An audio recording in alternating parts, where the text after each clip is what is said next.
പഹൽഗാം ഭീകരാക്രമണത്തിന് മറുപടിയായി ഇന്ത്യ പാകിസ്ഥാനെതിരെ നടത്തിയ ഓപ്പറേഷൻ സിന്ദൂർ സൈനിക നടപടിയിൽ പാകിസ്ഥാനെ സഹായിച്ചതായി സമ്മതിച്ചു ചൈന. പാകിസ്ഥാന് തങ്ങൾ നേരിട്ട് സാങ്കേതിക സഹായം നൽകിയിരുന്നതായി ചൈന ആദ്യമായി സമ്മതിച്ചു. പാകിസ്ഥാൻ മണ്ണിൽ ചൈനീസ് ഉദ്യോഗസ്ഥർ തമ്പടിച്ച് സാങ്കേതിക സഹായം നൽകിയെന്ന വെളിപ്പെടുത്തലിനാണ് പുറത്തുവരുന്നത്. ചൈനയുടെ ഔദ്യോഗിക ചാനലായ CCTV നൽകിയ അഭിമുഖത്തിൽ ഏവിയേഷൻ ഇൻഡസ്ട്രി കോർപ്പറേഷൻ ഓഫ് ചൈനയിലെ എഞ്ചിനീയർമാരാണ് ഇക്കാര്യം വെളിപ്പെടുത്തിയത്. ചൈനീസ് യുദ്ധവിമാനങ്ങളും ആളില്ലാ യുദ്ധവിമാനങ്ങളും നിർമ്മിക്കുന്ന പ്രധാന കേന്ദ്രമാണിത്. ഇന്ത്യയുമായുള്ള ഏറ്റുമുട്ടൽ നടക്കുന്ന സമയത്ത് പാക് സൈനിക താവളങ്ങളിൽ നിന്ന് യുദ്ധവിമാനങ്ങളുടെ ഇരമ്പലും വ്യോമാക്രമണ മുന്നറിയിപ്പുകളും തങ്ങൾ കേട്ടിരുന്നതായി എഞ്ചിനീയറായ ഷാങ് ഹെങ് പറഞ്ഞു. ചൈനീസ് നിർമ്മിത J-10CE യുദ്ധവിമാനങ്ങളാണ് പാകിസ്ഥാൻ ഇന്ത്യക്കെതിരെ ഉപയോഗിച്ചിരുന്നത്.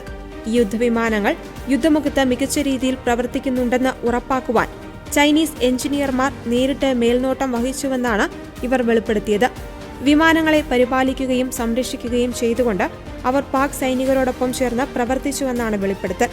ഏപ്രിൽ 22-ന് ജമ്മു കാശ്മീരിലെ പഹൽഗാമിൽ 22 പേരുടെ മരണത്തിനിടയാക്കിയ ഭീകരാക്രമണത്തെ തുടർന്നാണ് ഇന്ത്യ പാകിസ്ഥാനിലെ ഭീകരതാവളങ്ങളെ ലക്ഷ്യമിട്ട് ഓപ്പറേഷൻ സിന്ദൂർ നടപ്പിലാക്കിയത്.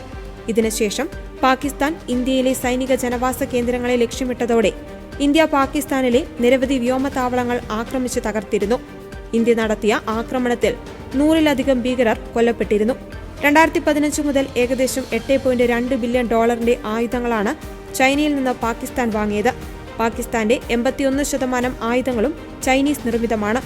ആയുധങ്ങളുടെ യുദ്ധ സാഹചര്യങ്ങളിലെ ശേഷി പരിശോധിക്കുവാനുള്ള ലൈവ് ലാബായാണ് പാകിസ്ഥാനെ ചൈന ഉപയോഗിച്ചത്. ചൈനയുടെ ആയുധ കയറ്റുമതിയുടെ 63% പാകിസ്ഥാനിലേക്കാണ് പോകുന്നത്. ഓപ്പറേഷൻ സിന്ദൂറിന്റെ സമയത്ത് ഇന്ത്യയുടെ സുപ്രധാന നീക്കങ്ങളെയും സ്ഥാനങ്ങളെയും കുറിച്ചുള്ള തത്സമയ വിവരങ്ങൾ ചൈന പാകിസ്ഥാന് നൽകിയിരുന്നു.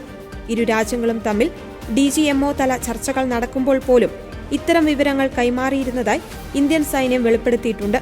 ഈ വിവരങ്ങൾ ശരിവെക്കുന്ന വെളിപ്പെടുത്തലാണ് ഇപ്പോൾ പുറത്തുവന്നിരിക്കുന്നത്.